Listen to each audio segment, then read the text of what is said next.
Watch the step come out, the landing. My granny is going to assist you. You're very welcome. So we just had some more trainees coming, trainees. Trainees of this year, some more trainees coming. The trainees of this year, they always come and support us, man. Watch the step there.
Thanks.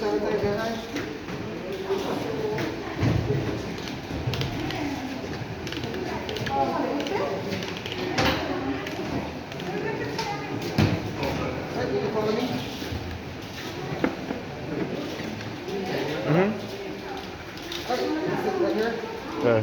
Where's the view from everything? Yeah. Yeah. One.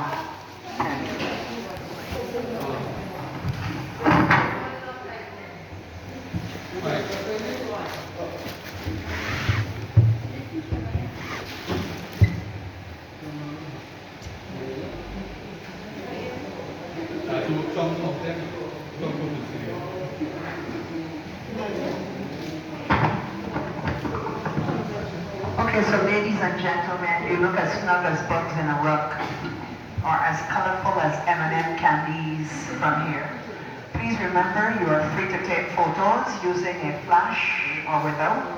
The lighting is very soft, subtle lighting to preserve the covering. It's not harsh lighting. Remember, you will get off the tram in half an hour. You'll get off twice to stretch your legs. Remember, it's going to be warm. Caribbean caves are not cold. Some of you are from cooler lands and you expect it to be cold. It's not. Our cave in the Caribbean is 78 Fahrenheit, 26 Celsius all year round. Remember, there's to be no touching of any walls of the cave to put us at risk. We're not allowed to break up any piece as a souvenir. This is government property. There are rules and penalties, so we're not doing any of that. But we're just enjoying what nature has afforded us. Have a little look on the right of you. This was done in Montreal, Canada. It looks like the real deal, doesn't it? And there we showcase Tony Mason, the Barbadian, and the Dane Ole Sorensen. Both of the men of whom we speak. Somebody is moving around, shifting. All the shifting should be over by now. It doesn't matter on which side you sit, Mom. It's going to be all right because we'll go one way down and come back the same way. So don't shift away from your husband and do that. Always be obedient to your hubby. So there you see Tony Mason and Ole Sorensen. These men, I know them personally. One is a Barbadian, he lives on the island. The other is a Dane who now lives in California. And both of the men are in their early 70s, very much alive.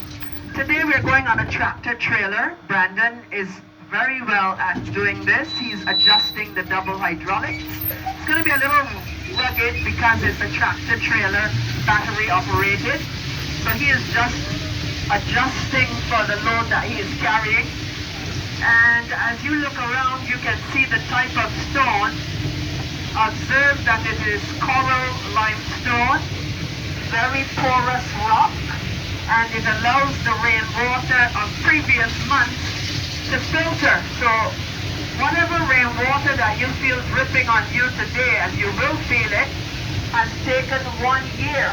12 months ago it rained, and voila, we're getting it now. We call this rainwater the fountain of youth. May I tell you, I've actually done this work for over 30 years. So So I do believe it is a function of youth. I feel like a teenager most times. So this water does not soil our clothing. It does not harm us in any way. We're coming into the largest chamber after leaving the engineered entry.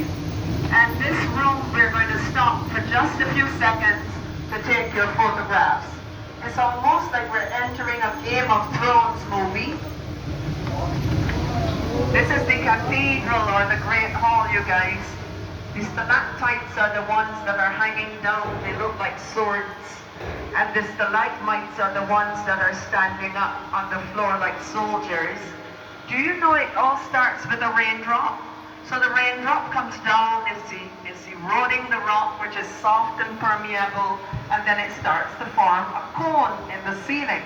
Now all the while the raindrops are falling on the floor and forming a puddle, and then it builds up from the puddle a pillar or stalagmite. So stalactites, the pointy ones, and stalagmites, the rounded ones, each will take around 120 years to grow an inch or 2 centimeters.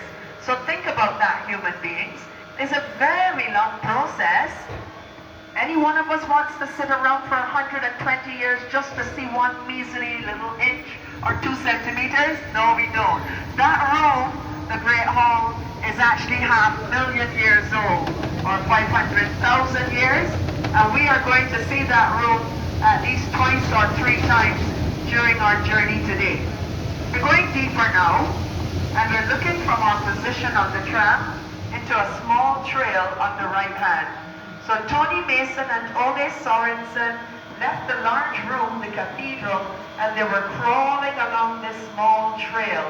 We're going to look into 2 sections, 2 windows, to see fresh water.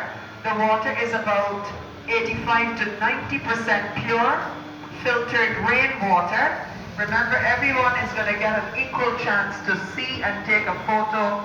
Don't be jealous of each other, because remember, we will come back the same route as well, so you can recapture. You'll be on the other side. You understand? So the engineers had to carve these roads for us, but Tony and Ole were crawling behind here. Let's look in again.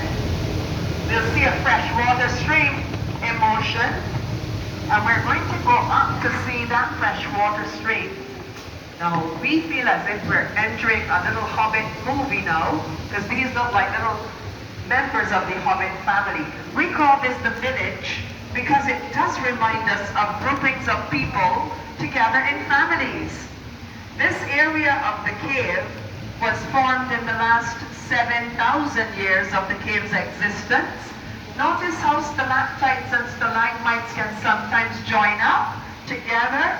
When they join together, they become columns or pillars. And I want you to observe that the trail on the left is the original trail of the cave. So this is where all of us should have been crawling this afternoon. How many of you were up for that? Certainly not me, your tour guide. But this is where Tony and Ole crawled up. And both of these men are 6-footers, I tell you, I know them. So they had to slide on their stomachs.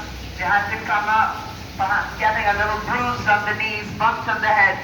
They found the room at the end, and we are going to enter the Rotunda, or crystal room, where we'll spend about 3 minutes off the tram when I give the word. But this is where we do sometimes have wedding ceremonies. I've seen elaborate ones, I've seen simple ones. I've actually seen 20 guests seated in here in a half circle. We've seen the room decorated with floral arrangements on pedestals. We've had special lighting, red carpet. We've had a small gazebo by the stream where the bride and groom can recite their vows. Over by the lake of rainwater at the back, we've had the ornate desk where they will sit to sign. And I mean, we've seen the whole 9 yards. The guests would walk up from the little village and they'll come into this room, which is already set out. We've had fans in here. And I've also seen simple weddings where people come down in the morning with witnesses and get married. But this is the room. You are 26 meters or 80 feet under the earth. You're going to spend 3 minutes taking photos. You may lower your mask for lovely smiles. But please do not get into the water and please do not touch or break anything. Have fun. Don't you get 3 minutes and then be going again. This is only the beginning. We've only just begun to live.